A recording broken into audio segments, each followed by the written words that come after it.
وقال الذين كفروا لا تسمعوا لهذا القرآن والغوا فيه لعلكم تغلبون فلنذيقن الذين كفروا عذابا شديدا ولنجزينهم أسوأ الذي كانوا يعملون ذلك جزاء أعداء الله النار لهم فيها دار الخلد جزاء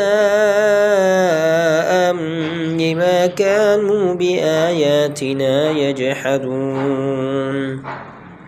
وقال الذين كفروا ربنا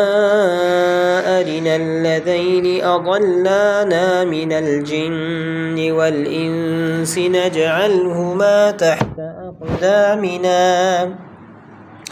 تحت أقدامنا ليكونا من الأسفلين